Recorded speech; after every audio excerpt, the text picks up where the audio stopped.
So Blizzard recently made all of the citrines available for Cyrce Circlet, which means the ring is definitely going to be an upgrade for most classes, especially if you use Mastery. So I recommend pretty much everyone to put it on. Maybe not Disc Priests, but we'll see how that goes. As for BIS gems, right now pretty much every class in the game is just getting benefits from stats. So you want Stormbringers Rune Citrine for your Thunder gem, Fathom Dwellers Rune Citrine for your Sea gem. This is like the only really viable Sea gem, which is kind of why the ring is not as good if your class doesn't use Mastery. If you really don't like Mastery, I recommend for now not using the ring. And then eventually, once you get a high eye level ring, you will use the 3-target one, which is Undersea Overseer's Citrine. But I think like 642 ring is not worth like swapping to if you're forced to use the Undersea Overseers. You'd rather just use a normal ring. But that's only if your class doesn't use Mastery. If your class uses Mastery, then Fathom Dwellers is a great Citrine, so I would just recommend using this. As far as the Wind Citrine, so far there's 2 really competitive ones. So it's Windsinger's Rune Citrine, which gives you your highest stat, which is kind of like my default option. There is also another Citrine called the Legendary Skipper Citrine. This Citrine is performing insane on sims. It's basically outsimming every single other Citrine by a lot.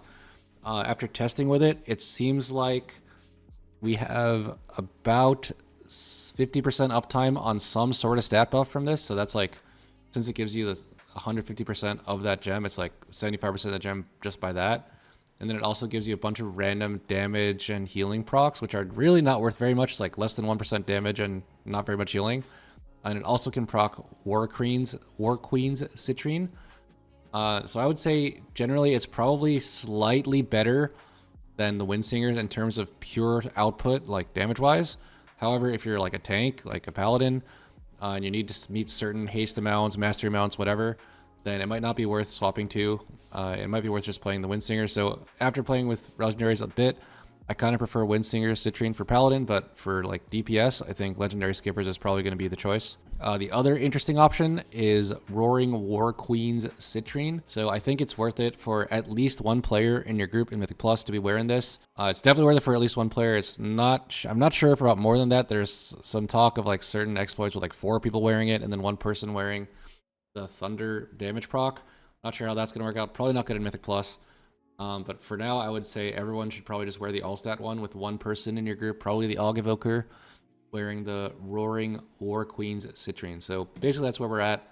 We're wearing these 3. Side note, there is a bug where if you faction transfer or server transfer, you're eligible to get the catch-up gem, so you can get a 645 ring.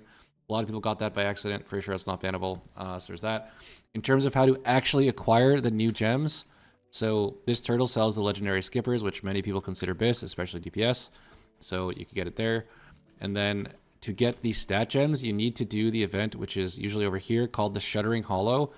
It is also bugged at the moment. You only get it sometimes when you go there. My Paladin took like, I don't know, like 10 plus attempts to actually get it. I know some people got it their first try.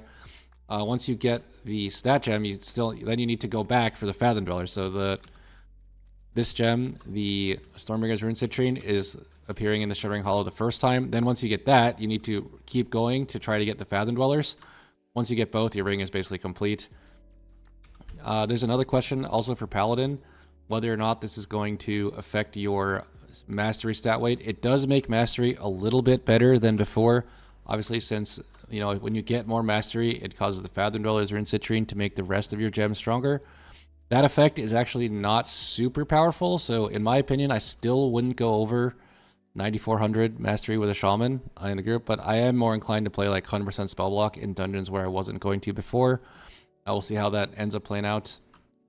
Also, on-use Mastery Trinkets do work with this, so in my opinion, Mark of Carter's and Skarmorex Shard stonks are quite far up, especially with the change to Refining Fire as well.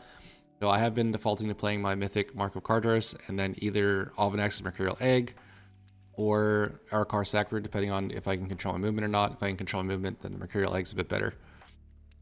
So that's kind of the rundown for the gems. And I'm sure a lot of testing is going to happen, so we'll see how that goes.